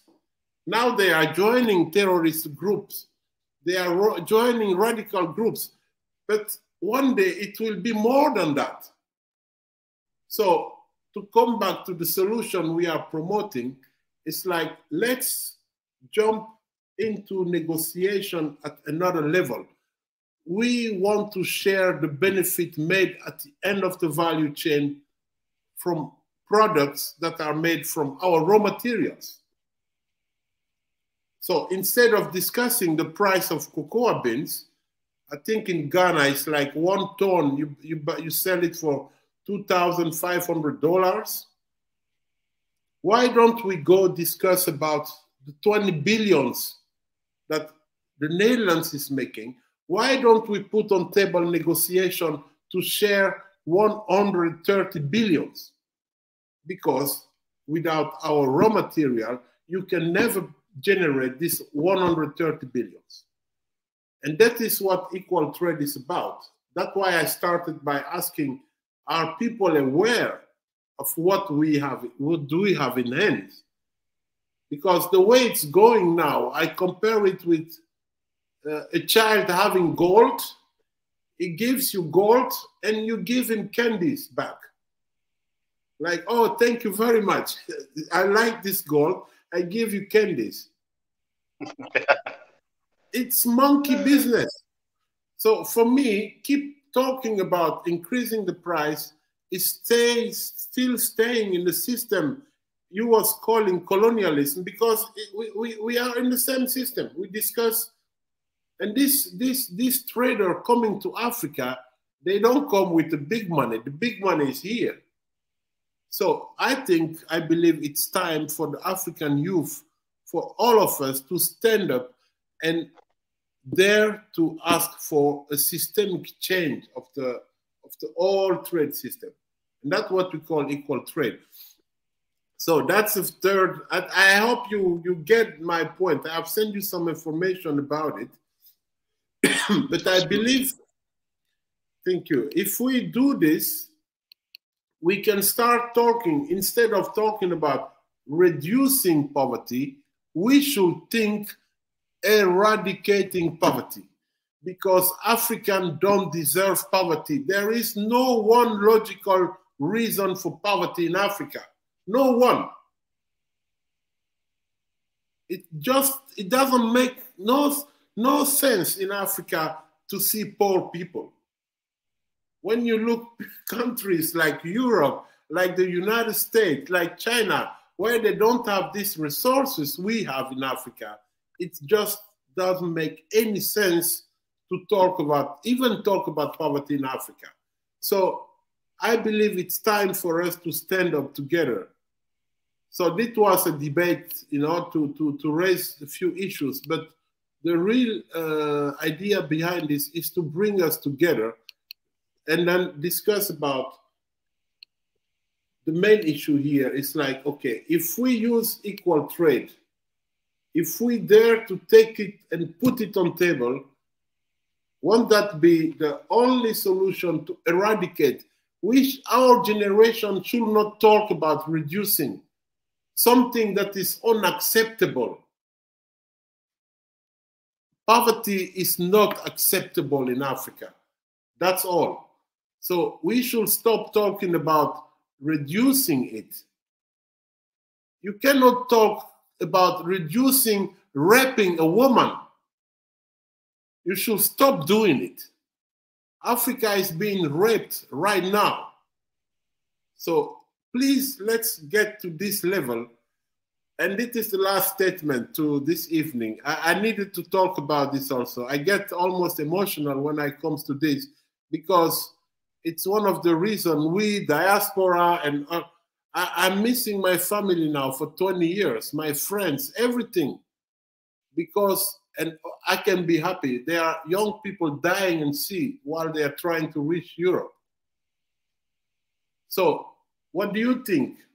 Is equal trade certification, when we will ask trade partners to share the benefit made at the end of the value chain, and we don't do it only for cocoa, but for all raw materials coming from Africa, all of them.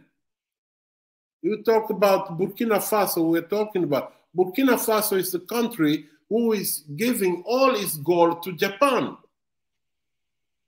And look at the level of development of Japan. And in Burkina Faso, there are people today, they have been eating grass. So for me, we need to be more radical in finding a solution to poverty. And that's why we have initiated this equal trade certification, to go negotiate the benefit made at the end of the value chain. We are losing too much money. And with this money, we could restart our industrialization and go in the different direction. So this is the last statement of this evening. I'm so happy to have you guys here. It was very, very interesting. So what do you think about this statement? Who want to start? 940, I've sent it to you first, and Richard is also in the movement since a while, and but we were not that fair, that far now. But now we have set up this movement. We are at this moment in 35 African countries, and it's still growing. This is what we want to advocate together with you guys. So let me hear you. Yeah, I think for this, Knight would have to go first, and then I would follow him. He's a big man now, so he has to go first, and then I'll just follow him. Yeah. So 940, you have a better microphone. Okay. Can you hear me? Yeah, very good. Okay. First of all, I've done a lot of research on fair trade, equal trade certification. I think that is the way forward. Personally, I've done a lot, and there are some few organizations, pocket organizations that have started initiatives like this, but the world will never talk about it because these mega companies, they control the media, they pay for their whatever and all of that. Now, I want to say like to mention, you said chocolate is global and contributes to 130 billion.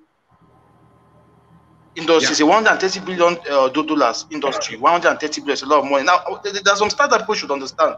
Now, Cote d'Ivoire gets 3.6 billion. Ghana gets 1.9 billion. Cameroon gets 280 million. It means in terms of export. Yes. That's what they get. Now, if you combine all of these, Cameroon, Ghana, Cote d'Ivoire, and all of that, it's not even up to. It's not up to 10 billion. But I mean, the whole sector is about the 130 billion. Yeah. Billion.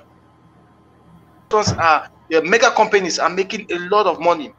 Now, when they do this, they lobby the government and also they try to bring a good face to the population. Nestle presently is carrying out a program in Cote d'Ivoire, which I think they'll be taking it to Ghana, where they are paying fees for some young kids. They started with, I think it was 1,000, and then they went to 10,000 homes and said they have to pay their fees and all of that. I went on LinkedIn and I criticized this. I told them point clear, I'm in the field. This thing can never help anyone. You come and want to show the people that you love them and you want to show a good face. This is wrong. This is wrong. These people need to have a good price for their commodity. They need to know that they can sell and make profit and take care of their homes. They are not beggars. I own a cocoa farm. I should be able to earn from it and take care of my home. Those who are listening to me who are in the diaspora, you work, you have a company, you work, you pay your rent, you send your kids to school, you take care of everything. Why should it be different with the farmers down here? So I think that this statement, equal trade certification, is very important. And why is it important? Like I explained earlier, if we say we are increasing the price of cocoa, and then we think that is going to directly affect the farmers, that's not the point. The essence of increasing the price of cocoa is not just to increase the livelihood of the farmer. It's not just that. We're also looking at in terms of how do they farm? How do they farm? Because if you increase the price of cocoa, everyone will want to have high production. And when they want to have a high production, they are going to use chemical excessively. It's going to affect the health. They are going to be, the fermentation process may not be the best because a lot of them want to get the cocoa as fast as possible to make money. But when you have an equal trade certification, which is a system that works, with this system, it works because all the farmers will be certified, or they will be certified in terms of cooperatives. You say, okay, the farmers are going to have a cooperative in which they work, and under this cooperative, the experts are going to go there and organize them and all of that, and then at the end of it, they'll taste their cocoa, they will train them on how to do fermentation, they will train them how to package, they will train them all of these things, production, and all of that, all these things, so that their farms, they will not only make money, but they are going to have more, their farms are going to be more. I think fair equal trade certification is the way forward. And when this happens, what happens is that it's going to encourage the youth. Because if the youth know that, okay, I'm going with this certification, if I have 1 hectare of cocoa, I'm going to have this price, it's going to be massive. And secondly, one of the most important things with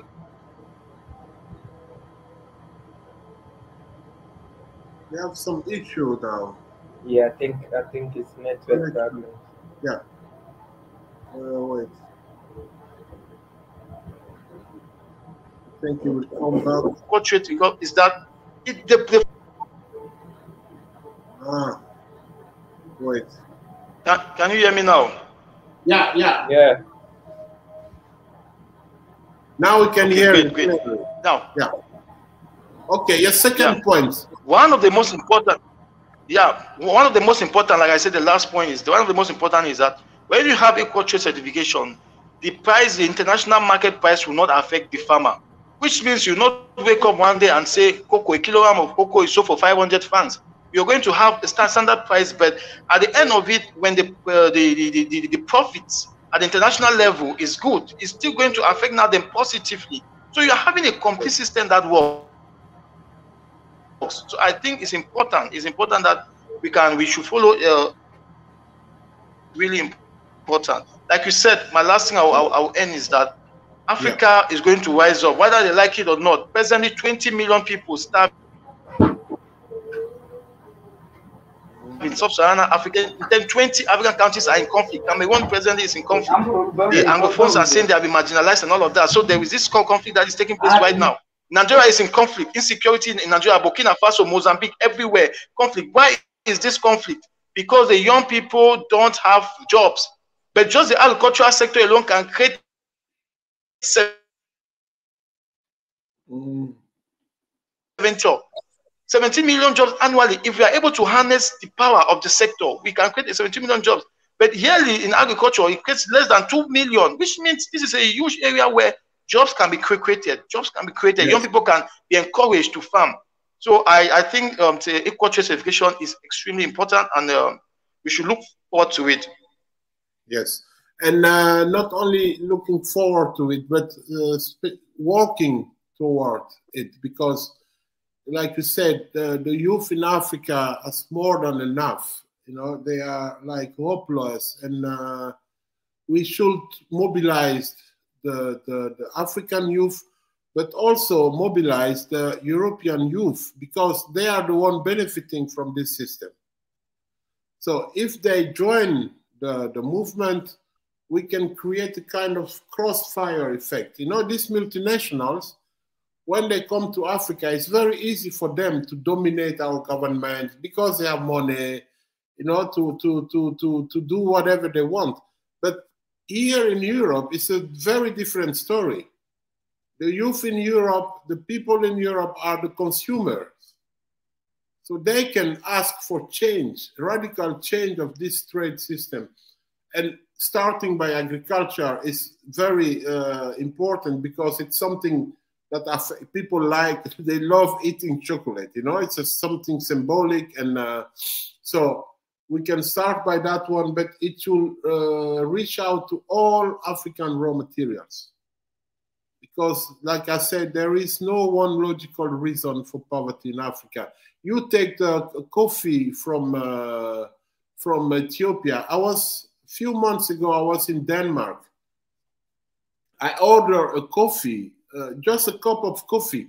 They asked me to pay 10 euro for it. And then I asked the guy, you know, I told him, but why is it so expensive? He looked at me and he said, oh, you don't know this? Okay, let me tell you.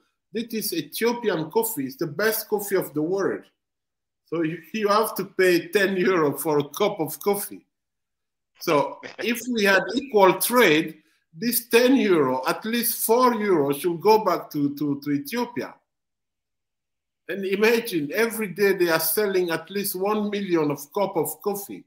So Ethiopia could get every day, just because of this coffee, cup of coffee they are selling all over the world, more than 10 million euro going back to Ethiopia every day from one raw materials.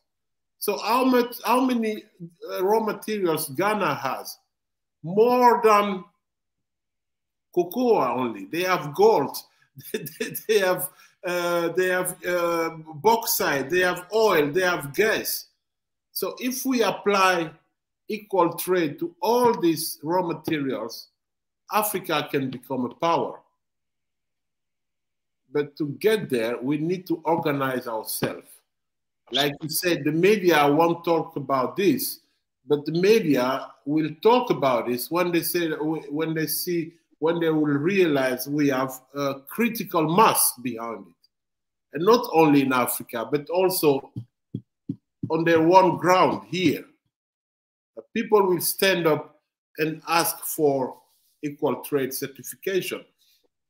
So I'm so happy we had this discussion today, my brothers. And sometimes the connection was not always good, but we have done it. I'm so happy. And I hope we'll keep in touch from now. And there is one comment I also like to share with you. Let me see. Oh, it was actually a question. Very interesting, because someone was asking about the trade partner when it comes to equal trade. I hope I can find the question back because I like to answer it. It's very important for people to understand. I was asking, yes, this question. So who are the trade partners you are referring to in EqualTrade Certification? Are there international or domestic African partners? Okay. Like we said, these trade partners are the ones who have the big money. So we are talking about Europe, we are talking about the United States, we are talking about China. Because mostly people forget China. They say, oh, China is doing good things in Africa. But they are repeating the same system. China is producing, they are creating millions of jobs in Africa by processing raw materials coming from Africa. So even Chinese, and what you were saying, Nair Forte, I like it, because mobilizing these farmers into cooperative, equal trade farmers alliance, I call it, in which when trade partners will come, it doesn't matter, you are Chinese, you are American, you are European, when you go to them, they will just show you the agreement. They say, okay, it's fine, we want to deal with you, but you have to sign this agreement. Which means you get our raw material, when you process them, you put it on the world market, that money is the one we're going to share. If you sign it, we do business. And we can even use this to create competition between these trade partners. We tell American, this is our agreement. If you sign, it's fine. If you don't sign, we remain friends, but we are not trade partners. If China sign it, then we do business with China. And that will create this competition. They will fight among themselves to have this, because the world cannot live without Africa. And we should realize it, we as African, but also our government, to stop begging for money. Now what they are doing, going on all these conferences, asking for money to compensate the consequences of climate change in Africa. We are asking for our own money. We are begging for it. So we should change this situation. So these are the trade partners we refer to. In Africa, we will have alliances, organized people who are producing for the world market. But the one who are going to buy this certification are the trade partners that needs our raw materials. So Europe, one more time, the United States, and China mainly. Those three partners, they will have to pay for it. And they will do, because if we create this competition, and they need us, so they will have to do it. But first, we need to organize ourselves.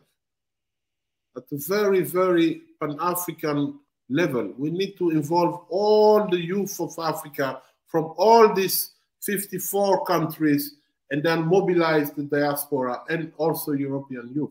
And then we'll be there. And the one asking about partners, I think you should also understand that it's also a partner. All the consumers in the US, Europe, whatever, right. I think if you have the power, the consumer has the biggest power. If you question each bar that you consume and ask yourself, where is this coming from? Who is producing it? Is it that child who leaves school, that school dropout and all of that? Ask yourself these questions. You become one of the biggest partners, because then you'll be able to influence your country, your leaders, to be able to make things fair for everyone. We spoke a lot about blood diamonds, and the film was acted about it, and it really changed the perception about diamonds. So I think that though they see a lot of work to be done, it's the same thing happening with cocoa. Cocoa is blood cocoa. It's blood cocoa. People are dying. The health issues related to all of that. So I think that we have to look at that. Yeah, it's very, very interesting. And I recognize the activist in you. You know, we need to do this. Mobilize people all over the world. And then, okay, now we're talking about 1.4 billions in coffee exports. Equal trade means we are talking about more than 500 billions when you talk about coffee in the world. This money, we should have our share in it. So imagine 1 billions compared to 30% of 500 billions. If you get that money back in Ethiopia, you can solve this unemployment issue. And you get it every year.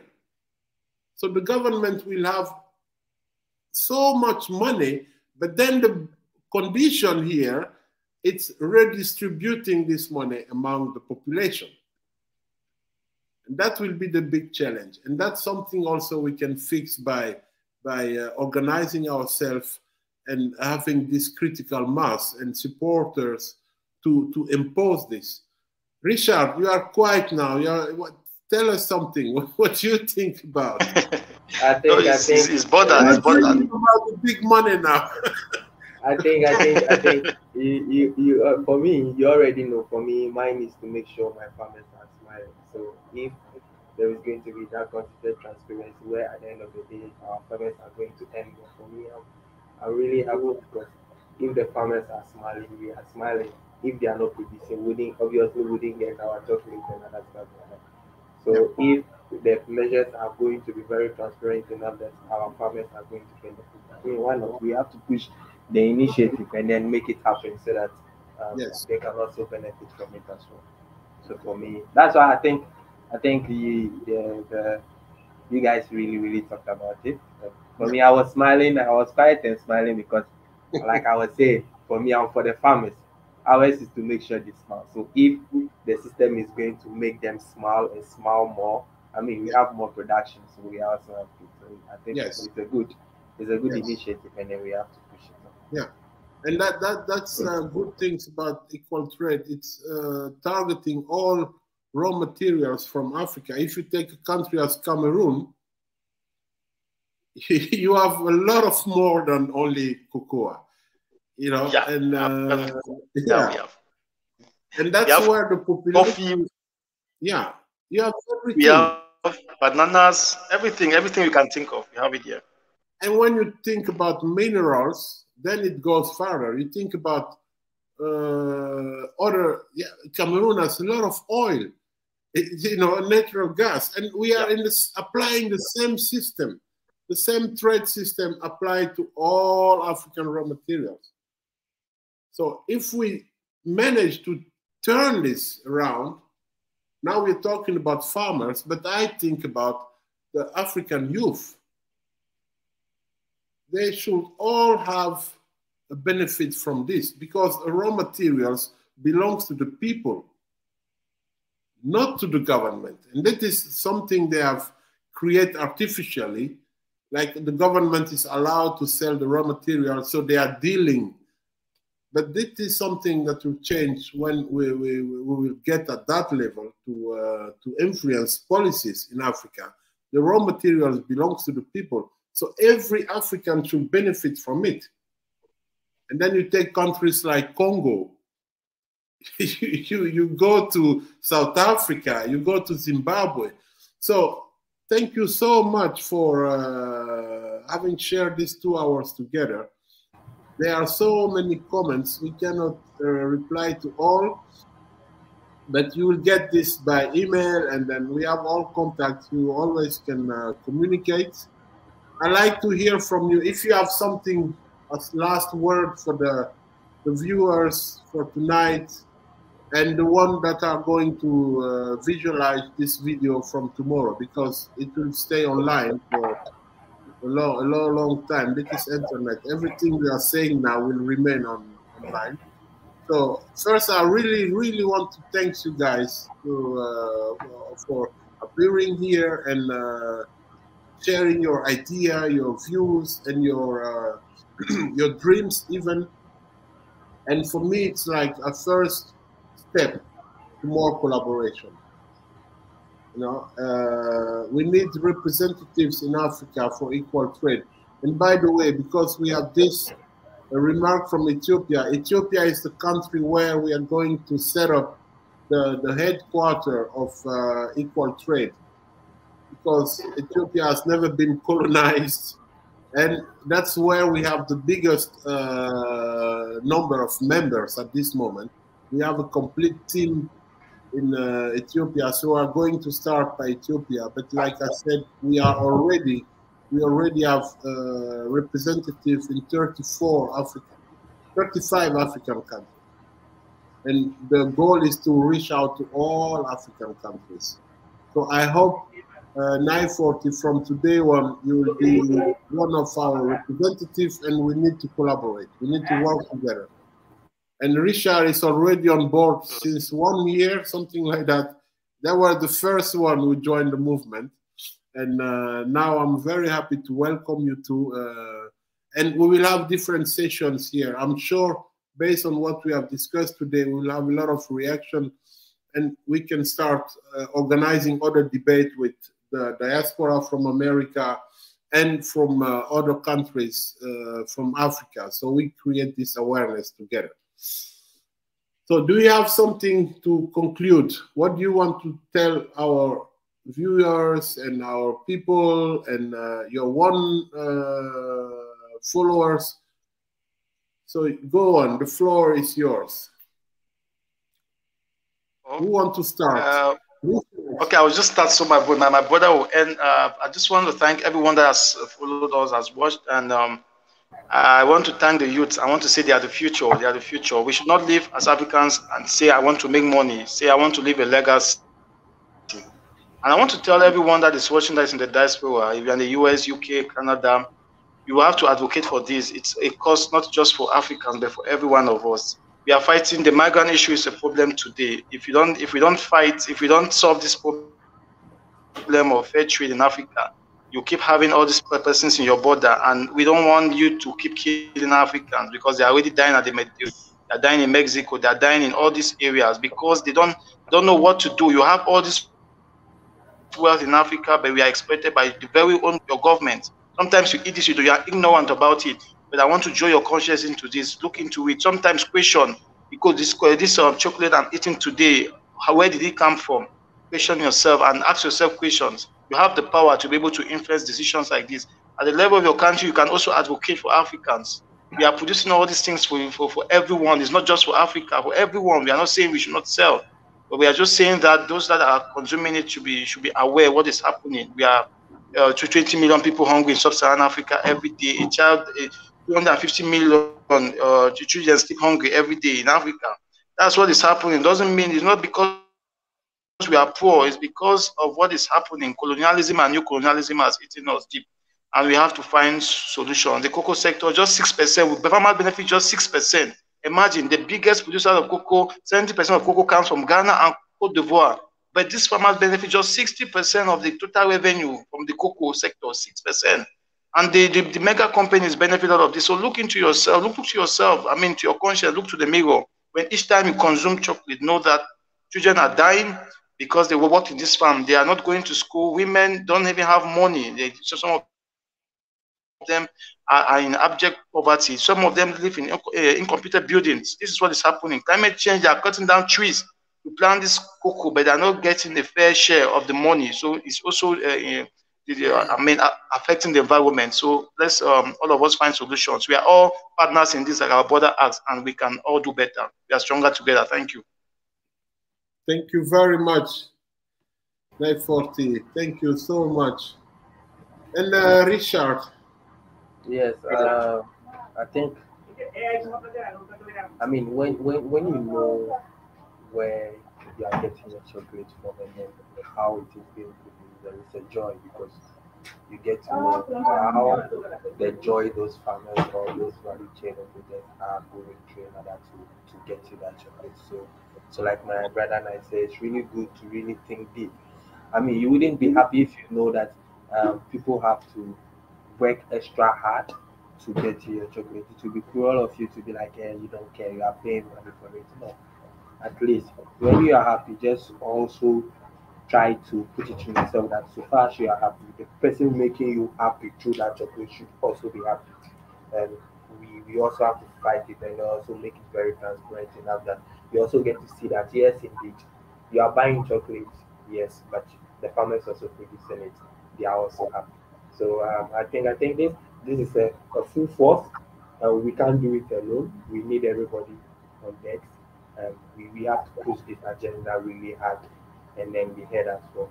Obviously, we are going to have our problems, but regardless, we have to push the agenda and then make it happen so that they understand that no, this is different. The time is now, and then they have to make that rules. And then it is going to be it is going to impact us largely. I wouldn't tell like it's really going to impact us. So I think that's it for now, and I hope that we will have more sessions again, and then we can talk about it. But I would like to apologize for my power. This is Africa. This is what you get. Sometimes you could just plan and then all of a sudden your power is gone, your internet is gone. You don't even know who because they are not giving you information. That is where the transparency comes in. At least if there is information, you know that this and this is going to happen, so you prepare for it. But here lies the case, there is nothing like transparency, there is no information passing on, so you don't know. You can prepare and then all of a sudden something happens. So even if we narrow it to the fair trade, we could see that now chocolate producers don't even know how farmers are or what farmers are going through in order to produce what they are consuming. So what if fair trade is giving them the opportunity to know what they are going through and then also the benefits they are getting from what they are consuming? I mean, you would be happy if both of us are happy. So please just join us and let's push this agenda. Yeah, thank you so much. The last thing from my side, you're talking about electricity. We never have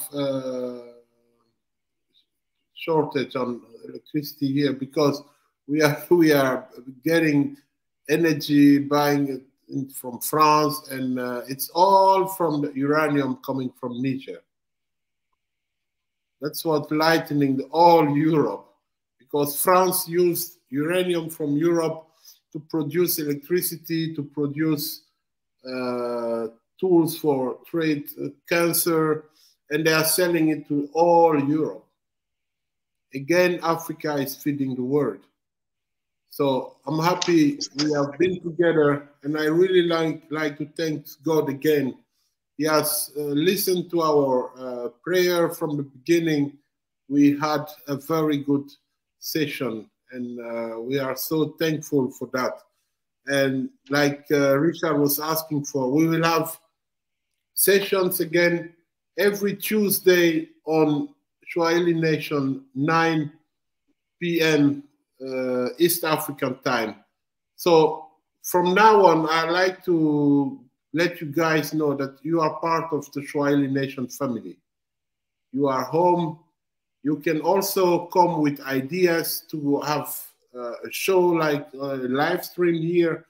Let's keep in touch. Any idea you have, let's share and see how we can use this wonderful Pan-African channel to reach out to our youth and also to friends of Africa, outside of Africa, until we realize our common goal, which is much, much better Africa, the Africa that we are dreaming about, the Africa where we want to be, the Africa without poverty. Concerning my one dream is that one. I don't want to see any African saying I'm poor, because we don't deserve it. So thank you so much, and let's keep in touch, and let's work on preparing a next session. Have a blessed evening, and thank you so much. Yes. Nice to it was nice having this session. So yes. Have a great day. Okay. Richard, take care. 9:40. From now we are together. Actually, today is my birthday. Yeah, we are. My mom is about to sing for me as well. So okay. That's great. You're lucky, man. Mr. Richard, thank you. Mr. Richard, Miss Max Kofi, thank you so much for the opportunity. Thank you, everyone. Thank you. Yes. Let's keep in touch. Okay, guys, we are done for tonight, and we'll be online next week, Thursday again. Yeah, I think. Sorry, but I think people were asking how they could get in touch. I think our names I think if you search for our names on LinkedIn, you can be able to get us there, and then you can just send a request. And then maybe you also have ideas or questions you would like to ask. You can just search for us with our names on LinkedIn, and then you would get us. And feel free to reach out to us, and then we would gladly help us. So I think that's what I'm going to say. Yeah. Okay, and it's the best feedback we got, 100%. So we have done it, guys. Yeah. Thank you. Yeah, thank you so much. And we just keep in touch until the next time. Yes? Yeah, sure. Okay, guys. Bye-bye. Bye.